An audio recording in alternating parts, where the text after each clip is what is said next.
Yes, we are live now. Hello friends, this is Ivanshi and welcome to Let's Learn. Hopefully आप सभी बढ़िया होंगे, मस्त होंगे, जबरदस्त होंगे. आज हम ऑफलाइन पेपर का एनालिसिस करेंगे क्योंकि इस बार से एग्जाम वापस से ऑफलाइन हो गया है, तो आपको थोड़ा सा अंदाजा रहे कि ऑफलाइन में आता कैसे है पेपर. दोनों साइड, एक साइड इंग्लिश होती है, दूसरी साइड हिंदी होती है, और कुछ पेपर्स हम ऑफलाइन वाले भी प्रैक्टिस करेंगे ताकि आपके मन में कोई डाउट ना रह जाए कि यार हमने तो ऑनलाइन वाले क्वेश्चंस प्रैक्टिस कर लिए, ऑफलाइन किए नहीं, तो शायद कुछ अलग आता होगा. तो वो सारी चीजें आपकी क्लियर हो जाएंगी और आपको पता चलेगा ये 2016 का पेपर है ना. और आपको ये पता लगेगा कि जो काम आप आज कर रहे हैं या हम मिलकर के कर रहे हैं वो सिलेबस सेम है, चीजें सेम है. एक दो टॉपिक्स को अगर छोड़ दें, टॉपिक भी क्या है, वो नेशनल एजुकेशन पॉलिसी का एक आध क्वेश्चन इस बार वाले सेक्शन में तो कमी है. पिछले साल जब पहली बार ऑनलाइन हुआ तब ज्यादा है क्वेश्चंस. तो स्टार्ट करते हैं, समझते हैं कहानी. और वही क्वेश्चंस जो नेशनल एजुकेशन पॉलिसी आज मल्टी रिसोर्स या मल्टीलिंगुअल कंट्री की या मल्टीलिंगुअलिज्म की बात कर रही है, वो आज से पहले भी होती थी. तो आपको नजर आएगा जिन्होंने पढ़ाई की है कि सेम ही है सब कुछ, कोई दिक्कत नहीं है ना. चलिए पढ़ते हैं. और जिसका कॉन्सेप्ट क्लियर है उसको दिक्कत ना ऑफलाइन में होगी ना ऑनलाइन में होगी, है ना. तो फर्स्ट क्वेश्चन आपके सामने है. हमारे पोल वाले मास्टर जी ज्यादा जल्दी में रहते हैं. देखिए एक बार, अगर हम बात करें चाइल्ड डेवलपमेंट इन पेडागोजी, ये 30 क्वेश्चंस हैं जो हम करेंगे. और इसमें मैं चाहती हूँ कि आप थोड़ा सा अनकंफर्टेबल फील करें पढ़ने में, क्योंकि वो टेंशन पेपर वाली क्रिएट होनी चाहिए, है ना. हल्का फुल्का क्या होता है, हम टेंशन में तो गलती करते हैं पेपर में. तो ये आप पढ़ेंगे और जवाब देंगे. फर्स्ट क्वेश्चन आपके सामने है. बी ऑप्शन 91% लोग कह रहे हैं. आज बैच में क्लास नहीं हुई है, मेरी तबीयत थोड़ी ठीक नहीं थी. ये वाली क्लास भी मैं बहुत कम समय और जितनी क्लासेस हो जाए उतना अच्छा है. तो पूरे एफर्ट के साथ पूरी एनर्जी बना के रखने का प्रयास करेंगे. फर्स्ट क्वेश्चन है, most classrooms in India are multilingual and this needs to be seen as dash by the teacher. यानी भारत में अधिकांश कक्षाएं बहुभाषी होती हैं और इसे शिक्षक द्वारा डैश के रूप में देखा जाना चाहिए. अब हमें पता है, कल भी हम बात कर रहे थे, आपका जो एनसीएफ है उसमें प्रॉपर एक हेडिंग है, राष्ट्रीय पाठ्यचर्या की रूपरेखा 2005 में भी, और उसके बाद भी जब हम एनईपी की भी बात कर रहे हैं कि मल्टीलिंगुअलिज्म क्या है, एक रिसोर्स है. यानी बहुभाषिता, एक कक्षा में बहुभाषाएं बोलने वाले, यानी एक या उससे अधिक भाषाएं बोलने वाले, दो या दो से अधिक भाषाएं बोलने वाले बच्चे होंगे. किसी कोई ऐसे घर से आता होगा जहां गुजराती बोली जाती है, किसी घर में मलयालम. इसको एक टेस्ट की तरह भी लेके चलेंगे. तो ये प्रॉब्लम नहीं होती, हिंड्रेंस या ऑब्स्टेकल नहीं होता, बॉदर नहीं करता. मल्टीलिंगुअलिज्म क्या है, ये एक संसाधन है, एक एसेट है, रिसोर्स है, या फिर एसेट है, पूंजी है ना. यही शब्द जो है यूज होते आ रहे हैं और इन्हीं को हमें ध्यान में रखना है. तो भारत में अधिकांश कक्षाएं बहुभाषी होती हैं, यानी कई सारी भाषाएं बोली जाती हैं एक कक्षा में. इसे शिक्षक द्वारा एक संसाधन के रूप में देखना है, ना कि समस्या के रूप में, ना बाधा के रूप में, क्योंकि बच्चे एक दूसरे से बहुत सारे शब्द सीखेंगे भी और एक्वायर करेंगे. कुछ कुछ चीजें आप सीख जाते हैं जिन साथियों के साथ आप रहते हैं. अगर आप किसी साउथ इंडियन व्यक्ति के साथ रहते हैं और वो अंग्रेजी का इस्तेमाल ज्यादा करता है फॉर एग्जाम्पल, तो हो सकता है कि आपके भी कुछ वर्ड्स जो हैं वो क्लियरली बेटर हो जाए, या आपसे वो कुछ हिंदी के शब्द सीख ले. तो क्वेश्चन नंबर 2 देखिएगा एक बार. क्वेश्चन नंबर 2 क्या कहता है? क्वेश्चन नंबर 2, इसी क्वेश्चन को जो हमने फर्स्ट क्वेश्चन किया है, इसी को कल नेशनल एजुकेशन पॉलिसी अपना नाम चिपका करके पूछ रही थी, परसों एनसीएफ पूछ लेगा. बात एक ही है कि बहुभाषिता होती है, सिंपल बात. क्वेश्चन नंबर 2 देखिए, mistakes and errors made by students. ये टॉपिक आपका अभी भी है पेडागोजी में कि जो बच्चों की गलतियां होती हैं उनको कैसे देखेंगे. तो शिक्षार्थियों द्वारा की गई गलतियां और त्रुटियां, जो गलतियां बच्चे करते हैं, जो मिस्टेक्स वो करते हैं, जो एरर्स वो करते हैं, are indicative of the failure of the teacher and the student. यानी शिक्षक और शिक्षार्थियों की असफलता का सूचक हैं कि बच्चा और टीचर दोनों फेल हो गए क्योंकि बच्चे से गलती हो रही है. तो गलती तो भाई दुनिया में कोई भी सीखेगा उससे होगी. तो ये तो बात गड़बड़ हो गई. सेकेंड ऑप्शन क्या कहता है, should be seen as opportunities to understand their thinking. यानी उनके चिंतन को समझने के अवसर के रूप में देखी जानी चाहिए. जो गलतियां या त्रुटियां जो बच्चे कर रहे हैं उनको एक अवसर के रूप में, कि सीखने का मौका है और बच्चा सोचता कैसे है, उसके चिंतन के बारे में पता लगेगा. जब आप गलत जवाब देते हैं तो मुझे समझ आएगा कि आप जो मल्टीलिंगुअलिज्म है या रिसोर्स है उसको ठीक से समझ नहीं पा रहे हैं. मतलब मैं आपकी थिंकिंग समझ पा रही हूँ. जब गलतियां होती हैं तो आप बच्चे की थिंकिंग में एक विंडो के जैसी हैं गलतियां, ठीक है ना, एक खिड़की के जैसी हैं. तो गलतियां अच्छी हैं, प्रोसेस का पार्ट है सीखने की. Should be severely dealt with, यानी कठोरता से निपटाई जानी चाहिए, डंडा ले लेना चाहिए हाथ में, एकदम खराब बात है. पनिशमेंट वैसे भी अलाउड नहीं है आपको, राइट टू एजुकेशन एक्ट साफ साफ मना करता है. फोर्थ है, are a wonderful opportunity to label children. देखिए ये बात तो इन्होंने बहुत अच्छे से शुरू की थी, लेकिन खत्म करते करते बैंड बजाती बात की कि बच्चों को कमजोर तथा उत्कृष्ट चिन्हित करने के अच्छे अवसर हैं. बिल्कुल भी नहीं, है ना। ऐसा कहना एकदम गलत होगा कि उसको लेबल ठप्पा लगाना, तुम वीक हो, तुम बहुत बढ़िया आउटस्टैंडिंग हो। तो एक ही ऑप्शन सही है कि बच्चे के चिंतन को समझने का अवसर प्रदान करती हैं। क्वेश्चन नंबर 3 देखिएगा, पढ़ने में दिक्कत तो नहीं हो रही है? देखो एक बार, ये पेपर 1 और पेपर 2 को लेकर परेशान होना बंद कर दो। सिलेबस सेम है, आपको पता भी नहीं लगेंगे पेपर 1 के क्वेश्चन है कि पेपर 2 के क्वेश्चन है। मैं आपको हर रोज मिक्स्ड क्वेश्चन कराती हूँ, पेपर 1 से भी पेपर 2 से भी, और आपको नहीं लगता पता। कई लोग क्वेश्चन उसमें पूछेंगे कमेंट सेक्शन में, पेपर 2 की भी तैयारी करा दो। भाई सिलेबस सेम है, लेवल सेम है, सब कुछ सेम है। कई बार पेपर 2 का क्वेश्चन पेपर ज्यादा ईजी लग रहा होता है पेपर 1 से। ठीक है ना, क्लियर है? कोई कह रहा है मैम से आगे चल रहे हैं आज तो। हाँ, एक क्वेश्चन एक्स्ट्रा दिख रहा होगा ना आपको नीचे, बहुत बढ़िया। ठीक है, पढ़ने में तो दिक्कत नहीं है, नहीं तो कल से टाइप करा देंगे यही क्वेश्चंस, लास्ट में बताना। देखिएगा question number 3, dash views children as active builders of knowledge and little scientist who construct their own theories of the world. यानी कौन वो व्यक्ति हैं, डैश के विचार से बच्चे सक्रिय ज्ञान के निर्माता हैं। यानी वो कोई ना कोई एक्टिविटी करके अपने एनवायरनमेंट में, एक पेन भी दे दो छोटे बच्चे को, वो खोल के देखेगा, उसको चला के देखेगा, एक कार मिल जाए, मतलब कोई भी टॉय भी मिल जाए, हर चीज में वो लगा रहता है, खोलना, समझना, जानना। तो बच्चे क्या है, नन्हे वैज्ञानिक हैं और ज्ञान के सक्रिय निर्माता हैं, जो संसार के बारे में अपने सिद्धांतों की रचना स्वयं करते हैं। जब तक वो खुद नहीं देख लेते कि भैया ये पेन ऐसे खराब हो जाता है या ये ऐसे चलता है, इसके अंदर स्प्रिंग होती है, तब तक वो शांति कहाँ आती है। मैंने बचपन में बहुत पेन खराब किए हैं, बहुत तो नहीं बट एक बार का मुझे दुख जाता है ना। तो वो स्प्रिंग वाला पेन था, आपको पता ही है, महंगा आता था उस समय पे, तो वो खराब हो गया था इस चक्कर में, मेरे लिटिल साइंटिस्ट बनने के चक्कर में। आपने भी ऐसे काम किए होंगे। कोई बहुत प्यारा खिलौना, एक बार एक कार आई थी वो चाबी भरने वाली, उसमें ज्यादा चाबी भर गई थी। देखो एक बार, तो प्याजे ये बात कहते हैं, ये बात हमें पता होनी चाहिए कि प्याजे बच्चों को लिटिल साइंटिस्ट, नन्हा वैज्ञानिक कहते हैं कि वो खोज करते हैं, एक्टिव बिल्डर्स ऑफ नॉलेज हैं, सक्रिय निर्माता हैं ज्ञान के। ठीक है जी, ना तो ये बात स्किनर करेंगे, ना युंग आपके सिलेबस में ही नहीं है, पैवलव की भी ऐसी कोई इच्छा नहीं रही होगी, क्योंकि वो व्यवहारवादी लोग हैं। प्याजे कौन है, रचनावादी हैं, कंस्ट्रक्टिविस्ट हैं, जो ये कहते हैं कि बच्चा ज्ञान की रचना करके सीखेगा। वाइगॉस्की भी वही है, बट वो समाज को बीच में ले आते हैं। क्वेश्चन नंबर 4 देखिएगा, चाइल्ड सेंटर्ड एजुकेशन। आज भी यही टॉपिक है आपका, पूछा जाता है, पढ़ते हैं हम, पढ़ेंगे। आज बैच में पढ़ना था, हमको याद होगा कई लोगों को, कल पढ़ेंगे, कोई बात नहीं। चाइल्ड सेंटर्ड पेडागोजी मीन्स, यानी बाल केंद्रित शिक्षा शास्त्र का अर्थ क्या है। नाम से ही हम समझ सकते हैं, बाल केंद्रित। बाल कौन, बालक, बच्चा। तो सेंटर में कौन है, बच्चा। सेंटर में कौन है, इसका दूसरा नाम आजकल जो पूछा जाने लगा है, लर्नर सेंटर, जो कि हम सालों से यूज कर रहे हैं। लर्नर सेंट्रिक या चाइल्ड सेंट्रिक जिसको हम कह रहे हैं। प्रोग्रेसिव एजुकेशन, प्रगतिशील शिक्षा, लर्निंग बाय डूइंग, करके सीखना, बच्चे को एक्टिव रखना है। सारे ऑप्शंस में मार्क करते समय एक बात हमेशा ध्यान रखनी है कि बच्चा एक्टिव होना चाहिए। Asking the children to follow and imitate the teacher, यानी बच्चों को शिक्षक का अनुगमन और अनुकरण करने के लिए कहना। तो भाई ये तो फिर टीचर सेंट्रिक हो गया ना, कि टीचर का ही अनुगमन पूरी तरह से टीचर ही सेंटर में हो गया। Giving primacy to children's voices and their active participation, यानी बच्चों की अभिव्यक्ति और उनकी सक्रिय भागीदारी को महत्व देना। बच्चा एक्टिवली क्या करे, एक डेमोक्रेटिक स्टाइल ऑफ लर्निंग होना चाहिए, लोकतांत्रिक तरीका होना चाहिए, जहां हर बच्चे को अपनी बात कहने का अधिकार हो, उनकी आवाज को सुना जाए, एक्टिवली वो पार्टिसिपेट करें। सिटिंग अरेंजमेंट ऐसा हो कि एक टीचर जो है आगे से ही खड़े होकर चौक फेंक फेंक के ना मारता रहे पीछे तक, बल्कि ग्रुप्स में इस तरह से हो कि आगे पीछे का सिस्टम ही खत्म हो जाए, है ना। फ्लेक्सिबल होना चाहिए, चाहे वो टीचर का तरीका हो पढ़ाने का, चाहे वो बच्चे का तरीका हो पढ़ने का। तो हम बच्चे को सेंटर में रखते हैं। Letting the children be totally free, John dewy ने इस पे बहुत काम किया। लर्निंग बाय डूइंग की भी हम याद रखेंगे, मारिया मॉन्टेसरी वगैरह भी इसी को सपोर्ट करते हैं, चाइल्ड सेंटर्ड एजुकेशन को। बच्चे को टोटली फ्री का मतलब क्या, टीचर को खत्म कर दें, क्लास से ले जाएं, कोई जरूरत नहीं है, ऐसा नहीं है। टीचर और बच्चे दोनों एक्टिव होते हैं। ये भी क्वेश्चन आता है कि चाइल्ड सेंटर्ड एजुकेशन में टीचर एक्टिव होगा कि बच्चा एक्टिव होगा। तो कई लोग घबरा करके ये लगा देते हैं कि भाई क्योंकि चाइल्ड सेंटर्ड है तो टीचर ही होगा, जबकि क्या होगा, टीचर और बच्चे दोनों एक्टिव होकर के ज्ञान का सृजन करेंगे, एक्टिवली कंस्ट्रक्ट करेंगे नॉलेज को, बोथ टीचर एंड स्टूडेंट्स। ठीक है जी।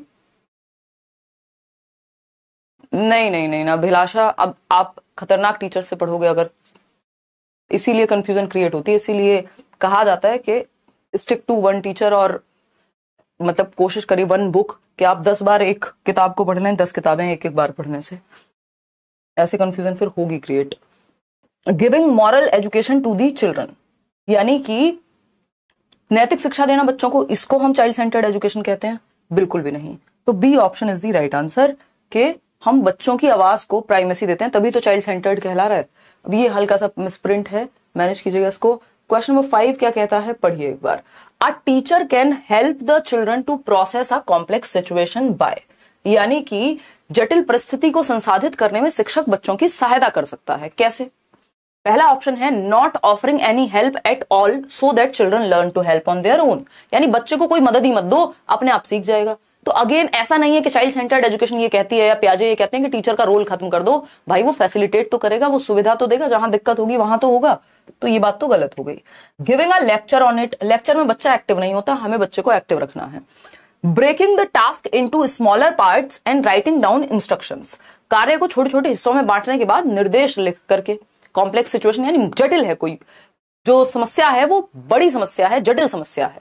तो जटिल समस्या कोई भी होती है या बहुत बड़ा लक्ष्य होता है, मान लीजिए आप यूपीएससी क्रैक कर रहे हैं या आपने सोचा है यार टीचिंग एग्जाम में मुझे नौकरी लेनी है कल, और आज आप जागे हो ताजा ताजा, तो क्या करोगे? एक बड़ा लक्ष्य होगा, कॉम्प्लेक्स हो गई चीजें, छोटे छोटे पार्ट्स में डिवाइड करोगे। पहले सीटेट करता हूं या करती हूं या करना पड़ेगा, उस सीटेट को भी हिस्सों में तोड़ोगे। पहले सीडीपी कवर करती हो, इससे बाकी सब्जेक्ट्स का बेस बन जाएगा, फिर हिंदी पे चलते हैं, फिर ईवीएस पे चलते हैं। ये क्या हुआ? आपने बड़े लक्ष्य को या कॉम्प्लेक्स प्रॉब्लम को स्मॉल स्मॉल पार्ट्स में डिवाइड कर लिया, जो कि एक अच्छा तरीका होता है प्रॉब्लम सॉल्विंग का, समस्या समाधान का। कि बड़ी समस्या होती है तो हम उसे टुकड़ों में सॉल्व करने की कोशिश करते हैं या बांटते हैं एक काम को। बात सही है। फिर भी डी ऑप्शन पढ़ेंगे, fourth option, encouraging competition and offering a high reward to the child who completes the task first. देखिए रिवॉर्ड की महत्ता कुछ खास रह नहीं गई है। जो हम आज का एजुकेशन सिस्टम बनाने की कोशिश कर रहे हैं उसमें एक्टिविटी की या इंटरेस्ट की या जॉय की महत्ता है, कि बच्चे को हम learning for the sake of learning, कि हम प्रतियोगिता को, एक तो कंपटीशन को बढ़ाएं, ऊपर से क्या करें, पुरस्कार भी दें। तो ये दोनों ही बातें गलत हैं, है ना, कि कंपटीशन बढ़ा रहे हैं। 1 2 3 4 लिखो ऑप्शन में ना। चलो खैर आगे बढ़ते हैं क्वेश्चन नंबर 6 पर, क्योंकि आज 1 2 3 4 है। क्वेश्चन नंबर 6 देखिएगा एक बार। क्वेश्चन नंबर 6 देखिएगा, ये एक ही स्लाइड है जिसमें थोड़ी सी समस्या है, पढ़िए, कोई बात नहीं, थोड़ी मेहनत करके पढ़िए। क्वेश्चन नंबर 6 कहता है expecting students to reproduce knowledge in the same way as it is received. यही बात ऑनलाइन के क्वेश्चंस में भी आ रही है, बस थोड़ा सा ट्वीक कर देंगे कि बच्चों से या शिक्षार्थियों से यह अपेक्षा करना कि वे ज्ञान को उसी रूप में पुनः प्रस्तुत कर देंगे जिस रूप में उन्होंने उसे ग्रहण किया था। यानी मेरी टीचर ने तो यही लिखवाया है, एक एक शब्द ऐसे का वैसा ही होना चाहिए। ये क्या है? रटंत विद्या है। आप बच्चे से एक्सपेक्ट कर रहे हैं कि वो उगल दे वो चीज जो उसने रटी थी पेपर में एज इट इज, एक शब्द भी इधर उधर नहीं होना चाहिए, नंबर कट जाएंगे, ये सुना है ना हमने। तो ये एक्सपेक्टेशन रखना बच्चे से कि वो एज इट इज उगल देगा पेपर में, इसका मतलब आप रटने पे ध्यान दे रहे हैं। ये कोई इफेक्टिव स्ट्रेटेजी नहीं है आकलन की। इफेक्टिव का मतलब होता है क्या? प्रभावशाली। अफेक्टिव नहीं, वो इमोशन से जुड़ी हुई होती है। तो एक प्रभावी आकलन की युक्ति बिल्कुल भी नहीं है। Is problematic because individuals interpret experiences and do not reproduce knowledge as it is received. यानी समस्यात्मक बात है ये अगर कोई ऐसा एक्सपेक्ट करता है कि बच्चे एज इट इज पेपर में छाप के आ जाए चीजें, क्योंकि व्यक्ति अनुभवों की व्याख्या करते हैं। सेम चीज, सेम अनुभव या सेम किताब अगर आप पढ़ेंगे, सेम गाना आप सुनेंगे, आपकी व्याख्या जीवन की अलग हो सकती है। आप उसे अपने जीवन से जोड़ेंगे, मैं अपने जीवन से जोड़ूंगी, हो सकता है कोई जीवन से जोड़े ही ना, वो कहेगा मजे आ गए, ठीक है, थोड़ी बीट सुन ली। या फिर अगर व्याख्या करने को दी जाए, एक कविता आप सुनते हैं, कविता मैं सुनती हूं, दो अलग अलग अनुभव या दो अलग अलग दृष्टिकोण निकल करके आएंगे। क्यों? क्योंकि जो ह्यूमंस हैं, जो व्यक्ति हैं, मानव हैं, वो हमारे जो अनुभव है उसमें वो ऐड हो जाते हैं, क्योंकि व्यक्ति अनुभवों की व्याख्या करते हैं और ज्ञान को ज्यों का त्यों पुनः उत्पादित नहीं करते। रोबोट्स थोड़ी हैं हम, हमारे अनुभव हैं, हमारे इमोशंस हैं, है ना, वो सब लग करके तब एक बात की व्याख्या निकल करके आती है। हर एक बच्चा ऐसे राइटिंग में सेम टॉपिक पे अलग ऐसे लिखता है, ठीक है ना, की पॉइंट सेम हो सकते हैं मे बी। थर्ड क्या है? Is good since we record everything as it is in our brains. तो भाई अब तो गूगल आ गया है ना, इतने सारे टूल्स हैं, आपको ब्रेन में रिकॉर्ड करने की क्या जरूरत है। पहले लोग नंबर याद रखते थे, अभी देखो 5-6 नंबर मुश्किल से याद होंगे आपको। कई लोग जो जेन जी आ रहे हैं नए वाले लोग, मुझे लगता है उनको 2-4 नंबर भी याद नहीं होंगे, ठीक है ना। तो अच्छा है क्योंकि हमारे मन में उसे रिकॉर्ड करने लगता है। आपको कोई रोबोट थोड़ी बनना है कि आपको चिप लगानी है आप में एक मेमोरी कार्ड की तरह। फोर्थ ऑप्शन है is good since it is easy for the teacher to assess.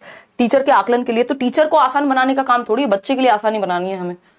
Teacher को आसानी हो आकलन में, ये पर्पस थोड़ी है। टीचर तो भाई सुपरमैन सुपरवुमन है, उसको कोई दिक्कत नहीं काम करने में। क्वेश्चन नंबर 7 देखिएगा। बेसिकली बच्चा सेंटर में है, आप अपना आराम नहीं देखते as a teacher. Question number 7 देखिए और बताइए, when students are given an opportunity to discuss a problem in groups their learning curve. यानी जब शिक्षार्थियों को समूह में किसी समस्या पर चर्चा का अवसर दिया जाता है तब उनके सीखने का वक्र।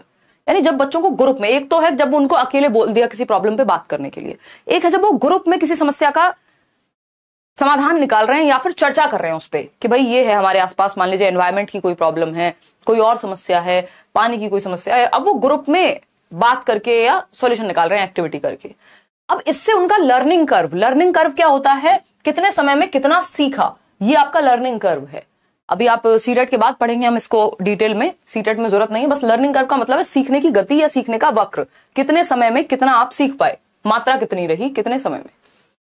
तो रिमेन्स स्टेबल, भाई जब बच्चा ग्रुप में सीखेगा, ग्रुप में लर्निंग एक्टिव होती है, वाइगॉस्की भी कहते हैं ग्रुप में सिखाओ, समाज के साथ सिखाओ, तो स्टेबल क्यों रहेगा, स्थिर क्यों रहेगा, डिक्लाइन क्यों होगा, इससे तो बेहतर होना चाहिए।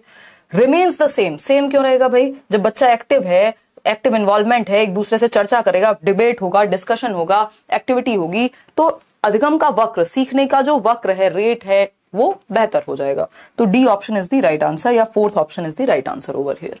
क्वेश्चन नंबर 8 देखिएगा, अब ये ठीक हो गया है प्रिंट आपका।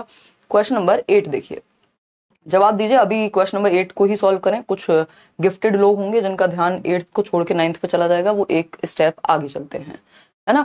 देखिएगा, जवाब दीजिएगा फटाफट से, बहुत बढ़िया, ठीक है जी। आज बहुत मजा आ रहा है क्लास में मैडम जी, बहुत बढ़िया अंशु। मेरी तबीयत थोड़ी सी लेफ्ट राइट है, बट ठीक है, चल जाएगा। देखिए एक बार जवाब दीजिए।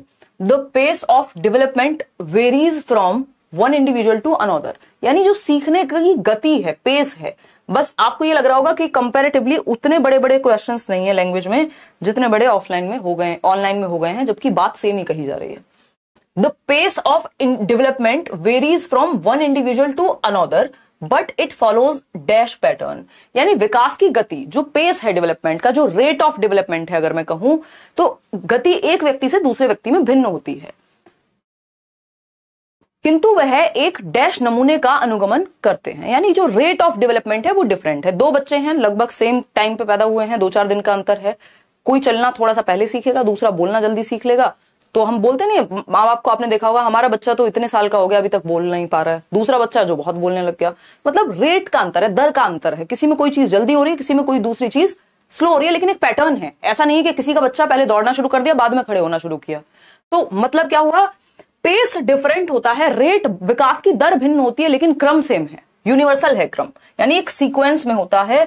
तो it follows a sequential and orderly pattern, क्रमबद्ध और व्यवस्थित है विकास। अगर हम बात करें, ये अव्यवस्थित नहीं है कि अचानक से आप सोए, आज आपका दांत इतना बड़ा निकल के आ गया, हाथ टेढ़ा मेढ़ा हो गया, कुछ भी नहीं हो जाता। अनप्रिडिक्टेबल नहीं है, प्रिडिक्टेबल है, हम प्रत्याशा कर सकते हैं, अनुमान लगा सकते हैं। अनुमान हमें पता है ना, बच्चा खड़े होने से पहले बैठना सीखेगा, टो टू हेड नहीं होता, हेड टू टो होता है। तो एक सीक्वेंस है, एक ऑर्डर है, एक क्रमबद्धता है, व्यवस्थित है विकास का जो क्रम है। तो सी ऑप्शन, जिसको हम कहते भी हैं POS, प्रोग्रेसिव है, आगे बढ़ने की ओर, ऑर्डरली है और सीक्वेंशियल है विकास, ठीक है ना। रेट में अंतर होता है, दर भिन्न होती है, लेकिन सीक्वेंस पूरी दुनिया के सभी बच्चों में सेम रहता है। क्वेश्चन नंबर 9 देखिएगा एक बार और जवाब दीजिएगा। क्या कहता है ये, which one of the following is correct about development, विकास के बारे में सही बात कौन सी है या उचित कथन कौन सा है, यानी 3 अनुचित कथन होंगे तब जाकर के एक उचित कथन ऑप्शन में दिया होगा। Socio cultural context plays an important role in development, सामाजिक सांस्कृतिक संदर्भ विकास में एक महत्वपूर्ण भूमिका का निर्वाह करता है, यानी जिस समाज और जिस संस्कृति में हम रहते हैं एक महत्वपूर्ण भूमिका का निर्वाह करती है, वो हमारे विकास पे महत्वपूर्ण प्रभाव डालती है। याद कीजिए वाइगॉस्की को, सोसाइटी, कल्चर, लैंग्वेज, समाज, संस्कृति और भाषा। बात तो सही लग रही है, फिर भी बाकी के 3 ऑप्शन चेक करेंगे। डेवलपमेंट इज यूनिडायमेंशनल, ये कल भी हमने बात की थी, यूनी पे आपको फोकस नहीं करना, यूनी का मतलब है सिंगल डायमेंशन, जबकि आपको यहां भी यूनी यूज हो रहा है, वहां मल्टी लगा देना है।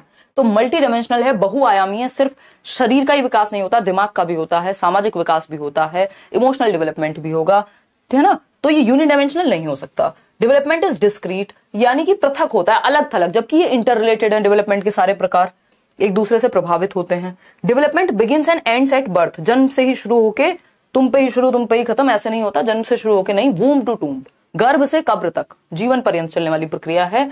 तो हम कहेंगे एक ही बात सही है कि सामाजिक सांस्कृतिक परिप्रेक्ष्य, जिस समाज जिस संस्कृति में आप बड़े हुए हैं, जिन कहानियों को सुन के आप बड़े हुए हैं, जिस माहौल में आप बड़े हुए हैं, उसका आपके विकास पे, आपके सोचने के तरीके पे, आपके दिमाग के विकास पे प्रभाव पड़ेगा, आपके ओवरऑल डेवलपमेंट पे प्रभाव पड़ेगा।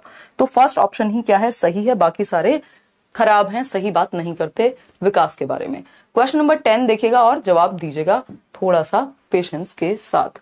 क्या पूछा है, why do individuals differ from one another, यानी व्यक्तियों में एक दूसरे से भिन्नता क्यों होती है, क्यों हम सब सेम नहीं है, क्यों हम सब एक जैसे नहीं है, रोबोट क्यों नहीं है हम, ये पूछना चाह रहे हैं। तो पहला ऑप्शन है due to the inborn characteristics, यानी जन्मजात विशेषताओं के कारण, क्योंकि जो हमारी जन्मजात विशेषताएं होती हैं वो अलग होती हैं। अच्छा, सेम माँ बाप ट्विंस जो लगभग जिनकी हेरिडिटी में बहुत ज्यादा सिमिलैरिटी है, फिर तो उनके बीच में अंतर नहीं होना चाहिए।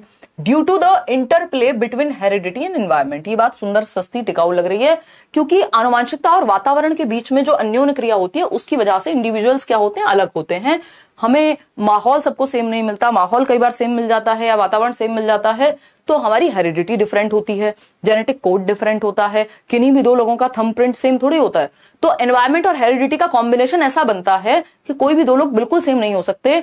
दो बिल्कुल ट्विंस भी हैं, जो जुड़वा बहन भाई भी हैं या भाई भाई भी हैं, वो भी कुछ अंतर के साथ आते हैं। किसी को किसी सब्जेक्ट में इंटरेस्ट आ सकता है, किसी को किसी चीज में इंटरेस्ट आ सकता है ना।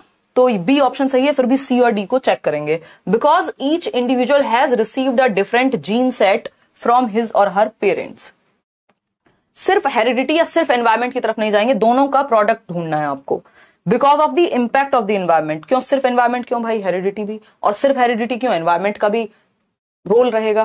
भाई अगर एनवायरमेंट ही नहीं मिलता, विराट कोहली या कोई भी व्यक्ति जो बहुत अच्छा आपको करते हुए नजर आ रहा है, तो यदि जीरो एनवायरमेंट हो जाता उसी समय पे, और स्पेशली स्पोर्ट्स जैसे फील्ड में जहां एक शुरुआत के जीवन में ही आपको बहुत अच्छा एनवायरमेंट देना होता है या चाहिए होता है, उस तरह का एनवायरमेंट, एटलीस्ट अनुकूल वातावरण जिसको हम कह रहे हैं, वो मिलता ही नहीं, तो हेरिडिटी क्या करेगी, अचार डालेगी, नहीं हो पाएगा। दोनों तरफ से चाहिए बात। तो B option is the right answer. Heredity और एनवायरमेंट के इंटरेक्शन की वजह से हमें भिन्नताएं पाई जाती हैं, नहीं तो हम रोबोट्स हो जाते। क्वेश्चन नंबर 11 देखिएगा एक बार, क्या पूछा है, बहुत ही आसान सा सवाल है। Family plays dash role in socialisation of the child, यानी बच्चे के सामाजिकरण में, कि वो समाज के नियम, तौर तरीके, कानून कैसे रहते हैं समाज में, कोई आता है नमस्ते करते हैं, पानी देते हैं, वॉटएवर, है ना, तो बड़ों को आप बोलते हैं, विदेश में माता पिता का भी नाम लेना संभव है। तो ये क्या हुआ, सामाजिकरण है, अलग अलग समाज है, अलग अलग तौर तरीके हैं रहने के। ठीक, तो बच्चे के सामाजिकरण में परिवार की क्या भूमिका है, फैमिली की क्या इंपॉर्टेंस है, एक्साइटिंग है, रोमांचकारी है, नाटक थोड़ी चल रहा है, कोई मूवी थोड़ी देखने गए, है ना, एवेंजर्स थोड़ी देख रहे हैं आप। प्राइमरी रोल है यानी एक मुख्य भूमिका है, सेकेंडरी यानी गॉड है, या नॉट सो इंपॉर्टेंट, भाई कैसे नहीं होगा, सिग्निफिकेंट भूमिका है, इंपॉर्टेंट भूमिका है। सेकेंडरी तो स्कूल, मीडिया, नेबरहुड, कई केसेस में जहां फैमिली से अलग हो। तो आपको पता है प्राइमरी रोल है परिवार का, क्या है, मुख्य भूमिका या प्राथमिक कारक होता है। फैमिली क्या है, प्राइमरी एजेंट है in the process of socialization, सामाजिकरण की प्रक्रिया में प्राथमिक कारक है, क्योंकि सबसे पहले आप दुनिया की समझ परिवार में बनाते हैं, क्योंकि परिवार क्या है, मिनिएचर वर्जन है, छोटा रूप है समाज का। क्वेश्चन नंबर 12 देखिएगा एक बार, क्या कहता है क्वेश्चन नंबर 12, थोड़ा सा ध्यान से जवाब देंगे, इसमें कई लोगों को चक्कर भी आ सकते हैं, वैसे आसान ही है। देखिएगा क्वेश्चन नंबर 12 कहता है विच one of the following is a correctly matched pair, यानी जोड़े बनाए हुए हैं, कौन सा जोड़ा सही से मैच होता है ये बताना है। पहला है, ये प्याजे की स्टेजेस हैं वही, sensory motor, pre operational, concrete operational और फॉर्मल ऑपरेशनल, 4 अवस्थाएं एसपीसीएफ से याद रखनी होती है हमें। फॉर्मल ऑपरेशनल जो कि 11 से 15, जो कि हाईएस्ट या लास्ट स्टेज है, ठीक है ना, इसमें इमिटेशन शुरू होगा, यानी नकल करना शुरू करेगा बच्चा, अनुकरण प्रारंभ करेगा। अनुकरण प्रारंभ जन्म से 2 वर्ष में होता है, कहां, सेंसरी मोटर में। ये कह रहे हैं हाईएस्ट में, जिसमें आपको एब्स्ट्रैक्ट थिंकिंग, अमूर्त चिंतन, साइंटिफिक थिंकिंग आनी थी, उसमें तो बच्चा नकल करना शुरू करेगा, फिर तो बस जीवन भर वो नकल ही करता रह जाएगा। इन्फेंसी, इन्फेंसी कौन सा पीरियड है, सेंसरी मोटर, जन्म से 2 वर्ष। लॉजिक आ जाएगा इन्फेंसी में, भाई ये तो ज्यादा एक्सपेक्टेशन हो गई। लॉजिक तो कॉन्क्रीट ऑपरेशनल 7 से 11 वर्ष में आता है, मूर्त संक्रियात्मक में।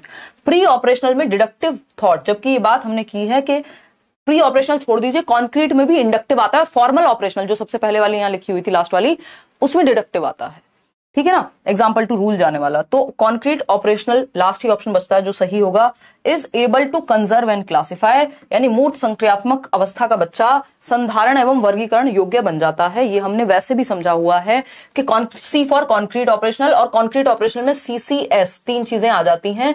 क्लासिफिकेशन यानी वर्गीकरण, अलग अलग रंग या शेप साइज के आधार पर अलग अलग वर्गीकृत करना। कंजर्वेशन यानी क्वांटिटी सेम रहती है या वॉल्यूम सेम रहता है शेप और साइज के बदलने पे भी। एक बर्तन में चाहे आप छोटा मग है बड़ा मग है, अगर 200 ml पानी है 200 ही रहेगा। सीरिएशन यानी क्रम में लगाना, अपवर्ती और अनुवर्ती वॉटेवर हम कहते थे। तो ये सीसीएस के गुण जो है वो आपके कॉन्क्रीट ऑपरेशनल में आते हैं। आगे बढ़ेंगे नेक्स्ट क्वेश्चन पे, और आज मुझे बुढ़ापे जैसा महसूस हो रहा है बट कर लेंगे हम मैनेज। क्वेश्चन नंबर 13 देखिएगा। क्वेश्चन नंबर 13 देखिए और जवाब दीजिए। क्या है भाई question? A child says clothes dry faster in the sun, she is showing an understanding of. यानी एक बच्ची कहती है कि धूप में कपड़े जल्दी सूख जाते हैं, वह डैश की समझ को प्रदर्शित कर रही है। धूप में कपड़े जल्दी सूख जाएंगे, धूप में कपड़े जल्दी सूख जाएंगे। क्या ये ईगोसेंट्रिक थिंकिंग है यानी अहम केंद्रित चिंतन है? कॉज एंड इफेक्ट यानी कार्य और कारण है? विपर्य चिंतन यानी रिवर्सिबल थिंकिंग है कि रिवर्स कर पा रही है? या सिंबॉलिक थिंकिंग है यानी प्रतीकात्मक चिंतन है? तो ये कॉज एंड इफेक्ट है। कॉज क्या है? धूप। इफेक्ट क्या है? उसका प्रभाव क्या है? कपड़ों का जल्दी सूखना। तो सिंपल जवाब क्या होगा? B option. आगे बढ़ेंगे, कार्य कारण। क्वेश्चन नंबर 14 देखिएगा एक बार।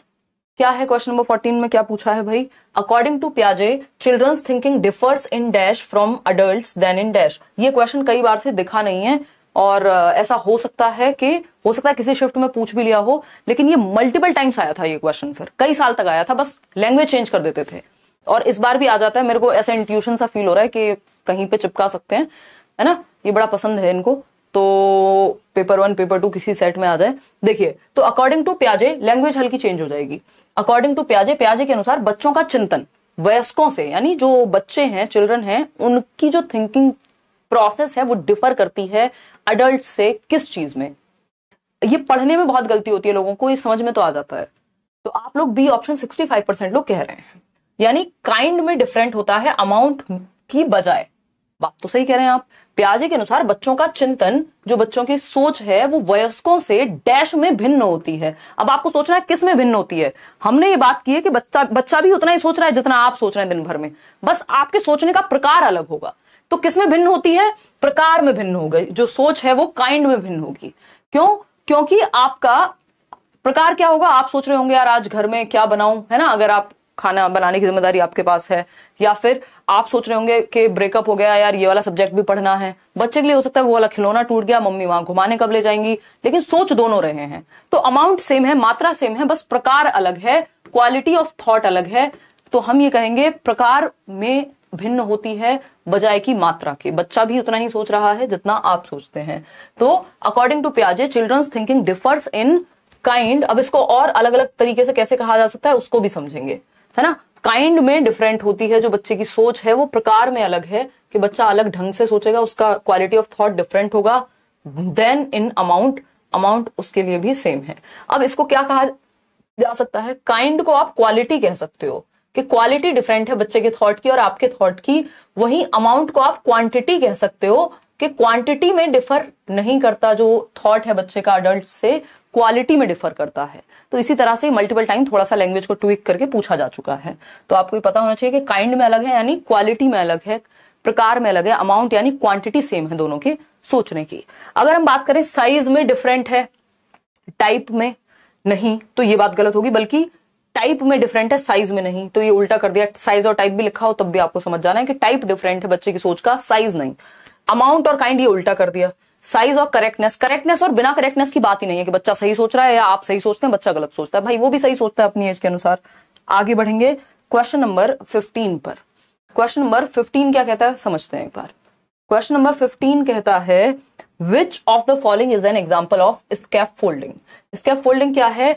एक आधारभूत सहायता का उदाहरण है ना? क्या है? एक आधारभूत सहायता का उदाहरण है स्कैफोल्डिंग।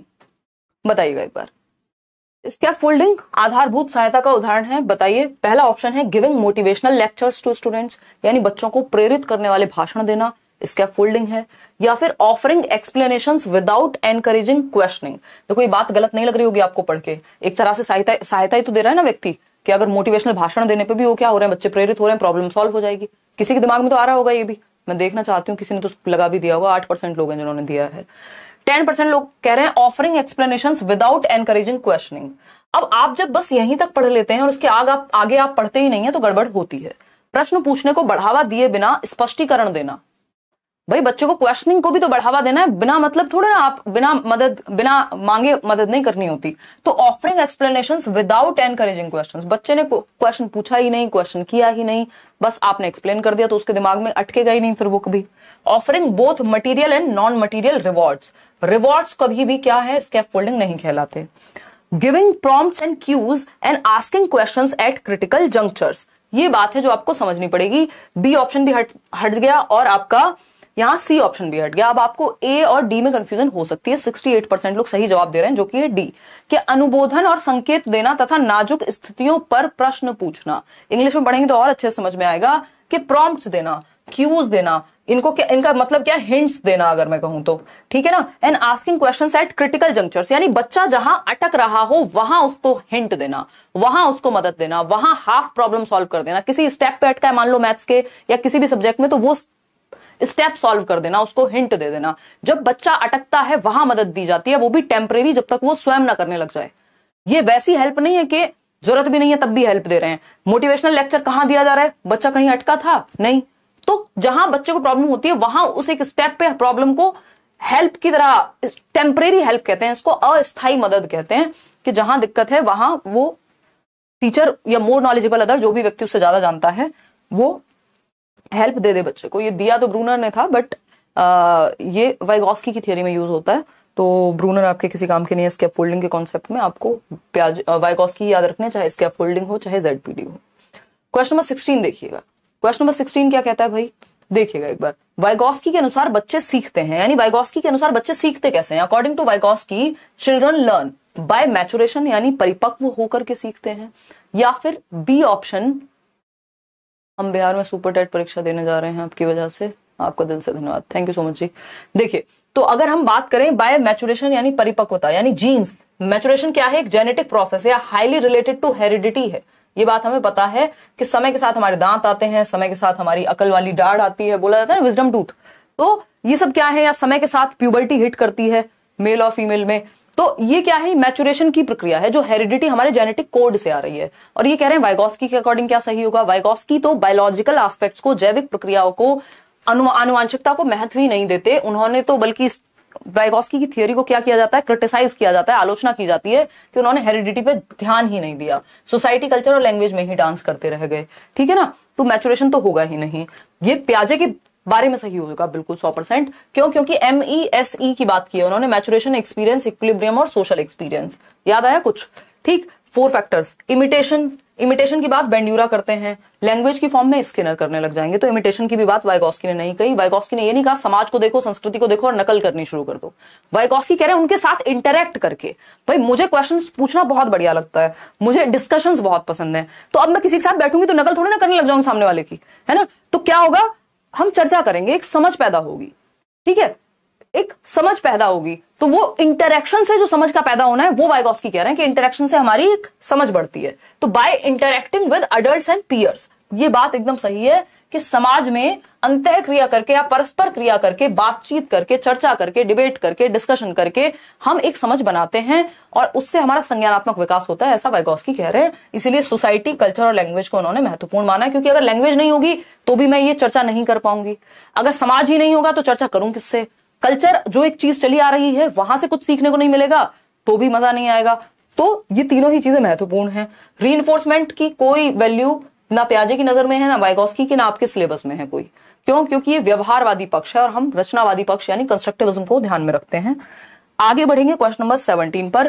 कोहलबर्ग हैज गिवन, ये क्वेश्चन आज तक आ रहा है, पिछली बार भी पूछा हुआ है, एज इट इज क्वेश्चन, है ना। तो आपको नजर आएगा बहुत ज्यादा कुछ बदला नहीं है, सिलेबस सेम है, तरीका थोड़ा बहुत कभी कभी क्वेश्चंस में बदल जाता है, बहुत सारे क्वेश्चंस में तरीका भी सेम है ना।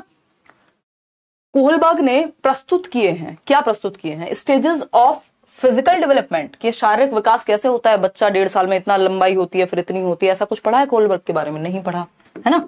The stages of emotional development, संवेगात्मक विकास की बात की है। संवेगात्मक विकास की थियोरी में हम बात किसकी कर रहे थे, हमने वॉटसन की बात की थी, फियर, एंगर, लव, ये 3 इमोशंस की वो बात करते हैं। हमने इंस्टिंक्ट थियोरी की बात की है मैकडूगल की, बट वो आपकी सीटेट में महत्वपूर्ण नहीं है। तो इमोशनल डेवलपमेंट की भी बात नहीं कर रहे Kohlberg. The stages of moral development, ये बात आप लोग सही जवाब दे पा रहे हैं 90% लोग। 10% लोग कहां से आते हैं, वो कहां, कौन से स्कूल में पढ़ रहे हैं आजकल, नैतिक विकास के चरण, मॉरल डेवलपमेंट की थियोरी कोहलबर्ग ने दी है।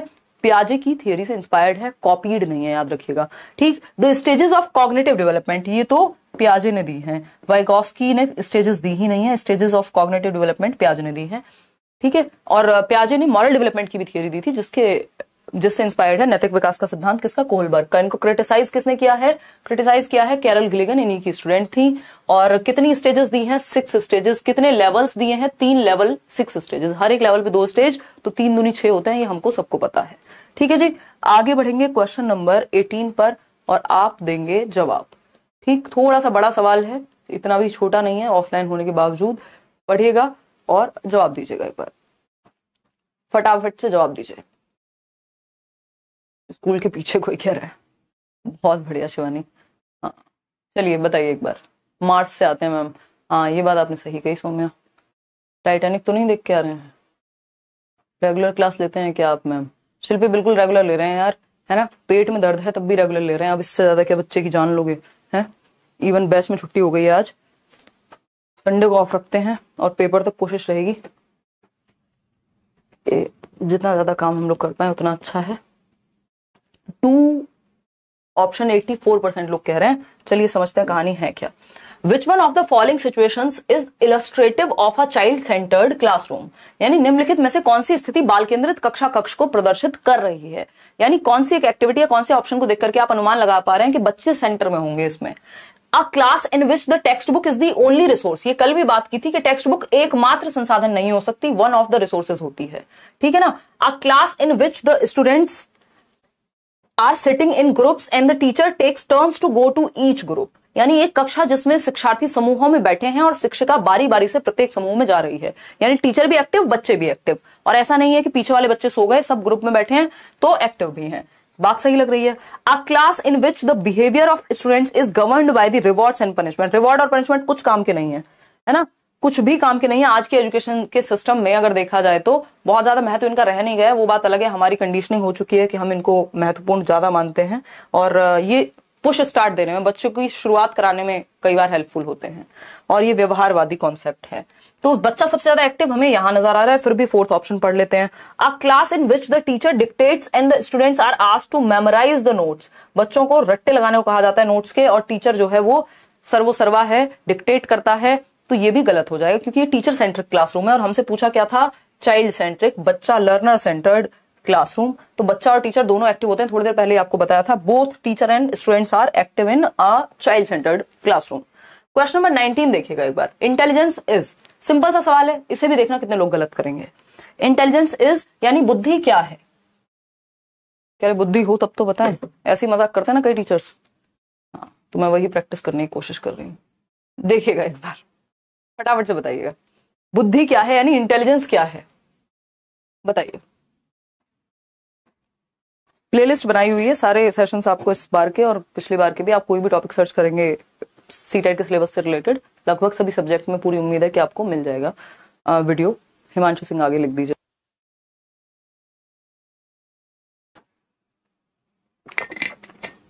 बताइए फटाफट, हिम्मत आपने बहुत दिखाई। 19 क्वेश्चन हम कर चुके हैं, 10 सवाल और हैं। इंटेलिजेंस क्या है, सिर्फ 46% लोग गलत जवाब दे पा रहे हैं, है ना यानी 50% लोगों ने पानी कर दिया है बिल्कुल।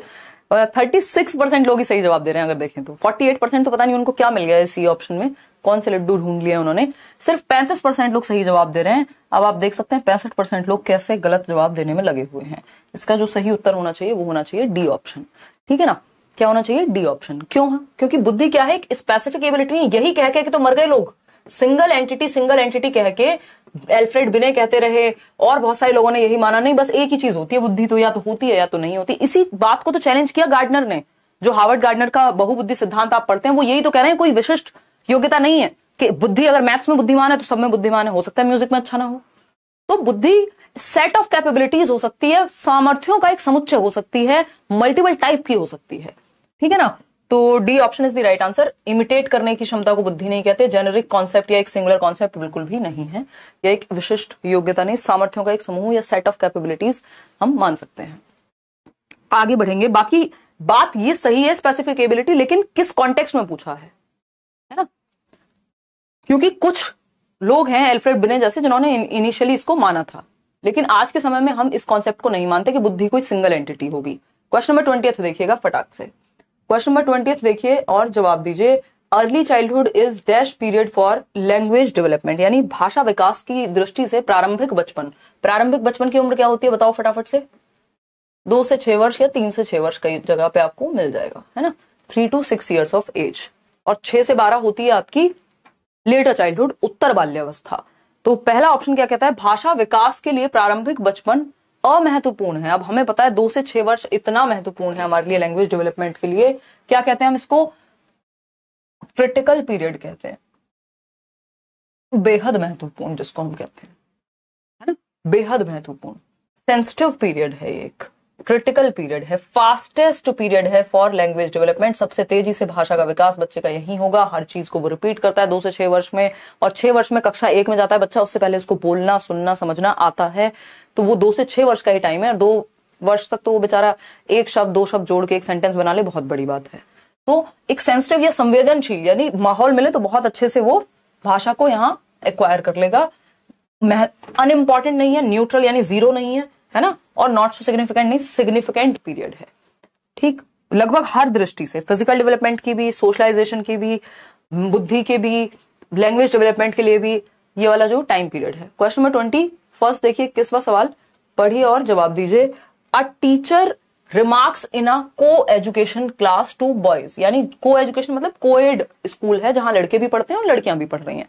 तो एक टीचर ने रिमार्क दिया, एक टिप्पणी दी। वो टिप्पणी क्या है? लड़कों को बोला कि be boys and don't behave like girls, यानी लड़के बनो और लड़कियों जैसा व्यवहार मत करो, है ना। तो ये क्या है? ये जो रिमार्क है, जो टिप्पणी है कि लड़के बनो या लड़कियों की तरह रहना सीखो, ये क्या हुआ? ये दोनों ही क्या है? बताओ बताओ। स्टीरियोटाइपिंग है, रूढ़िबद्धता है ना। पूरे भारतवर्ष में हम बहुत ही एक कॉमन डायलॉग चलता है कि भाई चूड़ियां पहनी हुई हैं क्या? ये क्या हुआ? ये एक ऐसा रिमार्क है जो हम देने की कोशिश कर रहे हैं कि स्टीरियोटिपिकल सोसाइटी में हमने क्या कर दिया? रूढ़िबद्ध कर दिया वीकनेस को या फीमेल्स से, ठीक है ना। तो इसमें क्या हुआ? ये जेंडर स्टीरियोटाइप है, बायसनेस है 100%। Is a good example of dealing with boys and girls. ऐसे ही करना चाहिए? जी नहीं। Reflects stereotypical behaviour of discrimination between boys and girls. देखो, डिस्क्रिमिनेशन या फिर बायसनेस स्टीरियोटिपिकल बिहेवियर में भरी होती है, क्योंकि वो स्टीरियोटाइप बनता ही नहीं अगर उसमें इक्वालिटी होती, उसमें बायसनेस होती। ये बात जनरली कोई करेगा नहीं इस तरह से। इसको इस तरह समझो, क्योंकि बायसनेस और स्टीरियोटाइप में आप बहुत कंफ्यूज रहते हैं। स्टीरियोटाइप का मतलब है रूढ़िबद्धता, जो चली आ रही बात है वो रूढ़िबद्ध हो गई है, ट्रेडिशन बन गई है एक तरह का, है ना, कि सारे अमीर लोग खराब हैं, सारे गरीब लोग खराब हैं, ये नीची जाति है, ये ऊंची जाति है, क्या स्टीरियोटाइप बन गया एक, है ना। और अगर हम बात करें लड़कियां कमजोर होती हैं मैथ्स में, लड़के अच्छे होते हैं, तो ये सब क्या है? स्टीरियोटाइप है। स्टीरियोटाइप में हमेशा बायसनेस और डिस्क्रिमिनेशन भरा होगा, अदरवाइज वो स्टीरियोटाइप बनता ही नहीं। अगर हम बराबरी मान रहे होते कि लड़के भी बराबर हैं लड़कियां भी बराबर हैं, सबकी अपनी अपनी क्षमताएं हैं, ये बात अगर हम मान रहे होते तो वो स्टीरियोटाइप नहीं बनता। तो भेदभाव भी उसमें शामिल होता है और उसमें बायसनेस भी होती है, यानी हम किसी ना किसी तरफ झुके हुए हैं, ठीक है ना। ठीक, हाँ मैम दिक्कत होगा तभी ठीक है, ऐसे रहने दो, पेपर को आदत हो जाएगी। चलो ठीक है, कुछ पेपर हम ऐसे ही कर लेंगे फिर डिस्कस। तो लड़के लड़कियों में भेदभाव की रूढ़िबद्ध धारणा को प्रकट करता है कि be boys and don't behave like girls, है ना। हाईलाइट्स द बायोलॉजिकल, या कोई बच्चा रोने लगे अगर लड़का, तो भी यही डायलॉग हम मारते हैं कि क्या लड़कियों की तरह रो रहे हो, जैसे वो ह्यूमन नहीं है, उसके अंदर इमोशन नहीं है, वो रो नहीं सकता, है ना, इनकैपेबल है, रोबोट है बेचारा। Highlights the biological superiority of boys over girls, ऐसा कुछ भी नहीं है। फिर आगे आएंगे रिफ्लेक्ट्स कास्ट डिस्क्रिमिनेशन, वो तो यहां कोई पॉइंट ही नहीं है। तो B option is the right answer over here. Question number 22 देखिएगा। अब फिर से शुरू मत हो जाना, जेंडर बायस के नाम पे आजकल लोग बहुत ही दिल पे ले गए हैं, फिर कहेंगे अभी वो एसडीएम वाला केस, उस पर चर्चा करेंगे संडे को समय मिला तो। देखिएगा, अगर हम बात करें क्वेश्चन नंबर 22 की, असेसमेंट यानी आकलन। क्या है भाई आकलन? Should actively promote competitive spirit among children, यानी बच्चों में प्रतियोगात्मक भावना को बढ़ावा दें। कट थ्रोट कंपटीशन, ये हमारा लक्ष्य कभी नहीं होता, ये बात आपको ध्यान रखनी है। कोऑपरेशन पे फोकस करना है बच्चे को, ना कि कॉम्पीट कराने पे एक दूसरे से। खुद से कंपटीशन करा दीजिए, बाकी बच्चों से कंपटीशन के लिए वो जीवित नहीं है। बी ऑप्शन है should generate tension and stress to ensure learning, यानी जैसे ही टेस्ट लेने की बारी आए, आकलन की बारी आए, तो आप स्ट्रेस में आ जाए, जैसे पोल देते समय आप स्ट्रेस में आ जाए। होता है ऐसा? कम लोगों के साथ होता होगा, आपको पता है यार ठीक हो जाएगा कोई बात नहीं। Is a way to improve learning, यानी सीखने में सुधार का एक तरीका है। यदि गलती की है तो वो गलती दोबारा फिर होगी नहीं, क्योंकि हम उस पर काम कर लेंगे और मुझे भी पता लग जाएगा इस कॉन्सेप्ट में आपको कंफ्यूजन है क्योंकि आप ज्यादा लोग गलत कर रहे हैं। तो is a way to improve learning. तो असेसमेंट है, आकलन है, टेस्ट है, जांचना है, वो क्या है, सीखने में सुधार का एक तरीका है, फीडबैक मिलेगा। और ये कब होना चाहिए, during the teaching learning process, जिसको फॉर्मेटिव असेसमेंट कहते हैं। सबमेटिव होता है at the end of the teaching learning process. Is a good strategy to label, बच्चे को लेबल करना, कैटेगराइज करना, उस पर ठप्पा लगाना वीक का या फिर बहुत इंटेलिजेंट का, ये सब बेकार चीजें हैं। C option is the right answer over here. आगे बढ़ेंगे, क्वेश्चन नंबर 23 देखिए एक बार। क्वेश्चन नंबर 23 देखिएगा, विच one of the following statements best describes inclusion. Inclusion याद आ रहा है, समावेशी शिक्षा। समावेशी शिक्षा के बारे में या समावेशन के बारे में, समावेशन का मतलब क्या है, इंक्लूजन बना ही है वर्ड इंक्लूड से, सबको समावेशित करना है ना, इंक्लूड करना हर किसी को, एजुकेशन फॉर ऑल, सभी के लिए शिक्षा। ठीक, इसके बारे में कौन सी एक बात सही है ये पूछा है हमसे, फटाफट से बताइएगा। ऐसे ही क्वेश्चन करवाया करो, बहुत अच्छा लगता है। ठीक है, ऑफलाइन के मैंने आपको बोला भी हुआ है, वैसे मैंने सोचा था, आपको कहा है कि 2018, 19 ये 3 पेपर कर लो आप, क्योंकि 2018 में 1 पेपर हुआ था, 19 में पेपर 1 पेपर 2 करोगे तो डबल हो जाएगा। तो 2018 और 19 के मैंने ऑफलाइन पेपर आपको करने को कहा था, बट मैं 2016 से शुरू कर रही हूँ, क्योंकि हल्का सा अगर कुछ भी चेंज है पैटर्न में या वो सब आपको क्लियर हो जाए। तो ये हम कर लेंगे, एक एक सेट इन बिटवीन प्रैक्टिस करते रहेंगे, ऑफलाइन वाला भी देखिएगा, क्योंकि पेपर आपको ऐसे ही देके आना है अब, तो आपको थोड़ी आदत होनी चाहिए ये वाला भी पढ़ने की। बी ऑप्शन 92% लोग कह रहे हैं कि अगर हम बात करें इंक्लूजन की तो कौन सी बात सही है, it is the belief that some children can not learn at all. ये कोई बिलीफ नहीं है आज के एजुकेशन सिस्टम में। बाल केंद्रित शिक्षा ये कहती है कि all children are capable for learning, या हर एक बच्चे में कैपेबिलिटी है, सीखने की योग्यता के साथ जन्म लेता है। वो क्या सीखेगा वो अलग होगा, हर बच्चा सेम चीज सीखे, गणित में ही अच्छे हो सब, ये जरूरी नहीं है, लेकिन हर बच्चे में सीखने की क्षमता है, वो आपको देखना है कि आप कैसे उसको सिखा पाएंगे। तो ये तो मानना ही नहीं है कि बच्चे सीख नहीं सकते। बी ऑप्शन है, it is the philosophy that all children have a right to get equal education in a regular school system. यानी यह एक दर्शन है, एक फिलॉसफी है, एक विचार है, कैसा कि सभी बच्चों को नियमित विद्यालय प्रणाली में समान शिक्षा प्राप्त करने का अधिकार है। यानी कि उनको एजुकेशन सिस्टम, एक रेगुलर एजुकेशन सिस्टम जहां हर तरह का बच्चा आता है, एक बच्चा जिसको चलने में दिक्कत है वो भी वहीं पढ़ सके। ऐसा नहीं हमने कह दिया कि तुम्हारे लिए अलग स्कूल बनाया है जो बच्चे देख नहीं सकते, तो उससे क्या होगा, वो समाज में ही अलग थलग हो जाएगा। इवेंचुअली तो उसको समाज में ही रहना है, तो जब आपने उसको अलग एजुकेशन में डाल दिया तो अब उसको समाज में एकोमोडेट करने में कल को समस्या ही होनी है, और वो अपने आप को अलग थलग महसूस करेगा। सब बच्चों के साथ में सीखेगा तो थोड़ा इंक्लूजन आएगा, वो बेटर है। ये एक फिलॉसफी है जो special children are a special gift of God, यानी बच्चे ईश्वर के विशेष उपहार हैं, जो विशेष बच्चे, ऐसी कोई बात यहां हम नहीं पढ़ते हैं। It is the belief that children need to be segregated, बिल्कुल भी नहीं। Segregation is against the law of nature, अलगाव प्रकृति के नियमों के खिलाफ है। जैसे प्रकृति हमको इंक्लूड करके रखती है, बारिश होती है तो सबके लिए होती है, धूप निकलती है तो सबके लिए होती है, वैसे स्कूल में भी हर तरह का बच्चा पढ़ सकता है, ऐसा नहीं है कुछ एक अलग थलग बच्चों को हम पढ़ाएंगे। तो ये भी हट गया। बी ऑप्शन एकमात्र सही उत्तर है, जो कि आप लोग दे भी पा रहे हैं। और ये किस प्रिंसिपल पे आधारित है, ये भी एक क्वेश्चन आता है, इक्विटी के। इक्विटी बोले तो समता, ठीक, यानी बच्चे की नीड को समझते हुए हम व्यवस्था करते हैं, अपने सिस्टम में बदलाव लाते हैं। किसमें चेंज लाते हैं, सिस्टम में, बच्चे में नहीं। क्वेश्चन नंबर 24 देखिएगा एक बार, ये क्या कहता है, to cater to the children from disadvantaged background a teacher should, यानी वंचित वर्ग की पृष्ठभूमि के बच्चों को शिक्षा प्रदान करने के लिए शिक्षक को चाहिए कि, अब ये ऑफलाइन में ऑनलाइन में दोनों में यही टॉपिक, क्योंकि सिलेबस थोड़ी बदल जाएगा। वंचित वर्ग क्या है, ये सोशियो इकोनॉमिकली वंचित हो सकता है, यानी सामाजिक और आर्थिक स्थिति कमजोर रही हो, जाति के आधार पर वंचित हो सकते हैं, भाषा के आधार पर वंचित हो सकते हैं, कुछ जो भी लोग समाज में हाशिए पे हैं, यानी किसी भी आधार पे पीछे रह गए हैं, या जिनको उस तरह से मौका नहीं मिल पाया है, जाति, आर्थिक स्थिति, व्हाटएवर, लैंग्वेज, कलर, व्हाटएवर। तो उस हिसाब से जो डिसएडवांटेज बैकग्राउंड से लोग हैं, उनको टीचर को, बच्चे हैं उनके साथ कैसे डील करना है, तो उनको भी इंक्लूड करेंगे। हर तरह के बच्चे को इंक्लूड करना, इंक्लूसिव एजुकेशन यही कहती है। Try to find out more about them and involve them in the class discussion, बच्चे को एक्टिव रखना है, सिंपल बात। उनके बारे में अधिक जानकारी जुटाने का प्रयास करें, क्योंकि उनके सामाजिक संदर्भ, उनके जीवन से जोड़ करके एग्जाम्पल देंगे उनको, और क्लास में जो चर्चा हो रही है उनको भी इंक्लूड करेंगे। बात तो सही है, उनको भी मौका देंगे बोलने का, कहने का। मेक देम सिट सेपरेटली, अलग थलग नहीं बिठाना होता बच्चे को। Ignore them as they can not interact with other students, के वो तो निचले तबके से आ रहे हैं, या उनको अलग दृष्टि से, हीन भावना से आप देख रहे हैं और उनको अलग बिठा दिया आपने, है ना। Give them a lot of written work, क्यों भाई, बच्चे को एक्टिव रखना है ना, सिर्फ उन्हें ही क्यों रिटर्न वर्क, अगर मिल रहा होगा तो सबको मिलेगा। तो फर्स्ट ऑप्शन एकमात्र सही उत्तर है कि बच्चों को उन्हें भी इन्वॉल्व करेंगे, उन्हें भी एक्टिव करेंगे, उन्हें भी डिस्कशन में, डिबेट में शामिल करेंगे। क्वेश्चन नंबर 25 देखिए, ये देखो कितना बड़ा क्वेश्चन इन्होंने इसको बना दिया है, जबकि आजकल ये डायरेक्टली पूछ लिया जाता है वन लाइन में। विच one of the following behaviours is an identifier of a child with learning disability. Learning disability यानी अधिगम अक्षमता या निर्योग्यता। निम्नलिखित में से कौन सा व्यवहार बच्चे की अधिगम निर्योग्यता की पहचान करता है। लर्निंग डिसेबिलिटी की पहचान किससे पता लगेगा? अब ये भी नहीं बताया कौन सी लर्निंग डिसेबिलिटी। अभी क्या है, पूछ लेते हैं डिसलेक्सिया वाला बच्चा कौन सा है, डिस्ग्राफिया वाला बच्चा कौन सा है, डिस्कैल्कुलिया वाला बच्चा कौन सा है, या डिस्कैल्कुलिया क्या होता है।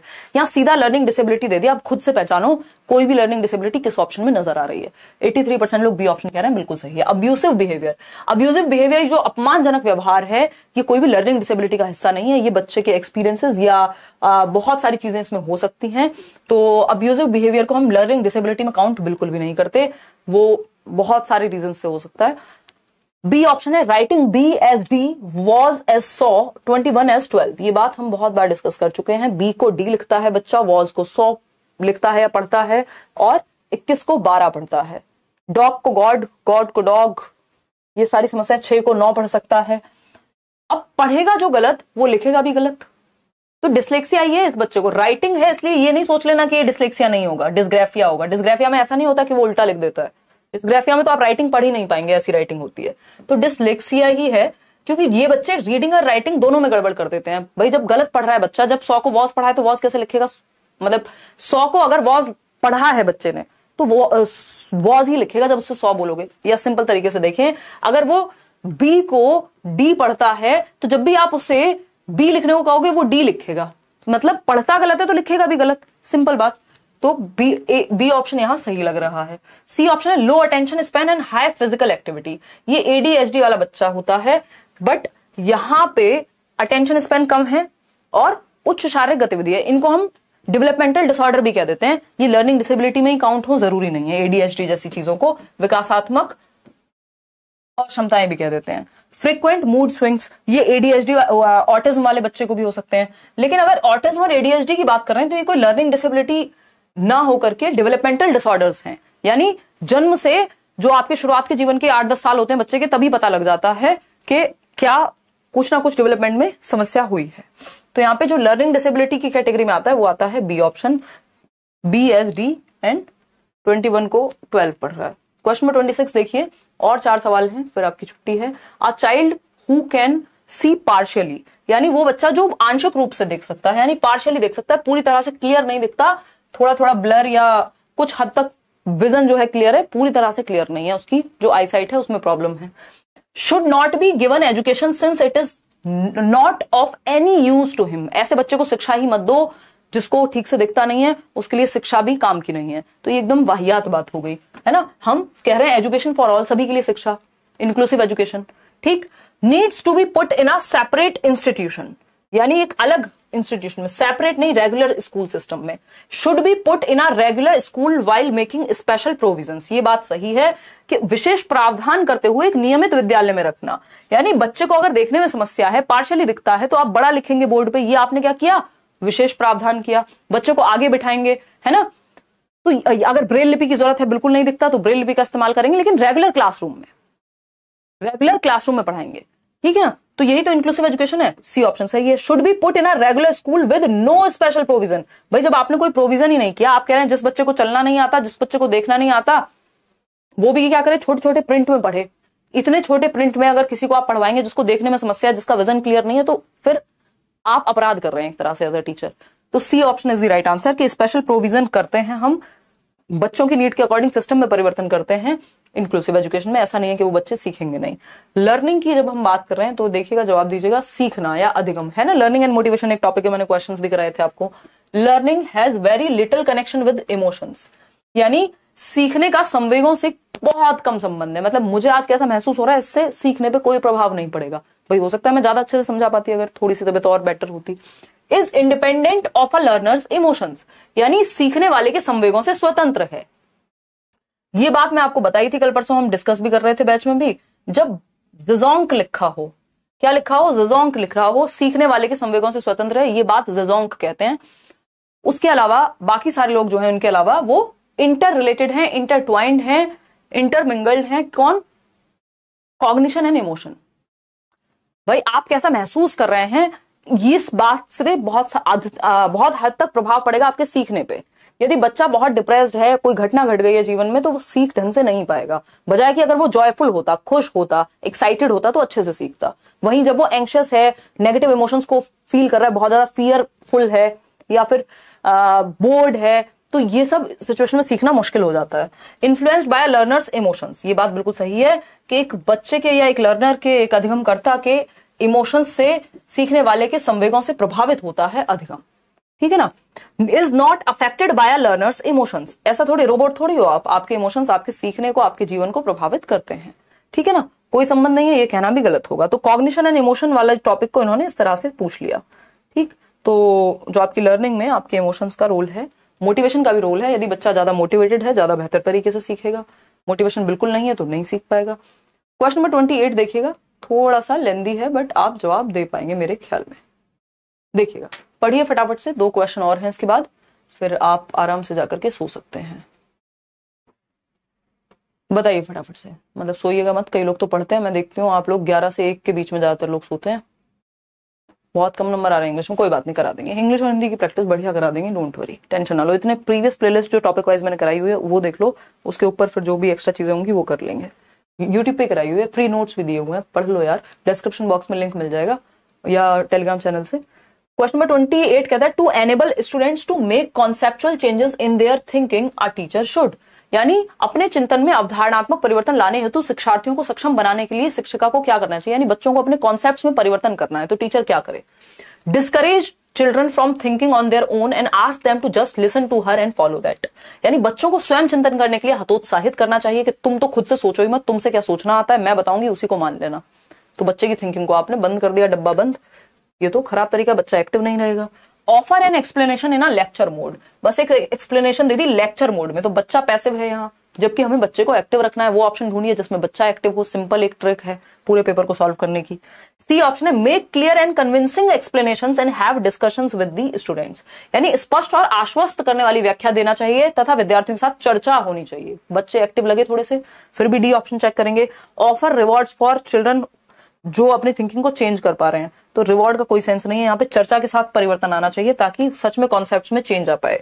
तो आप एक क्लियर एंड कन्विंसिंग एक्सप्लेनेशन, मान लीजिए आपको किसी चीज में कंफ्यूजन है तो मुझे वो क्लियरली एक्सप्लेन करना पड़ेगा, और वो कन्विंसिंग यानी लॉजिक के साथ वो बात कहनी पड़ेगी, और साथ में क्या है, डिस्कशन होना चाहिए आपके साथ। जो आपके मन में भ्रांतियां हैं, विचार हैं, वो आप प्रस्तुत करें, फिर हम चर्चा करें, डिस्कशन हो, डिबेट हो, तब कॉन्सेप्ट्स में परिवर्तन हो, यानी बच्चे और टीचर दोनों एक्टिव हो गए, चाइल्ड सेंटर्ड क्लासरूम बन गई, जो कि आधार है आपके किसी भी क्वेश्चन का। तो C option is the right answer. आगे बढ़ेंगे, क्वेश्चन नंबर 29 देखिएगा एक बार, ये क्या पूछता है भाई, ये कहता है, in the context of a primary school classroom what does active engagement mean, यानी प्राथमिक विद्यालय के कक्षा कक्ष के संदर्भ में सक्रिय बद्धता का क्या अर्थ है।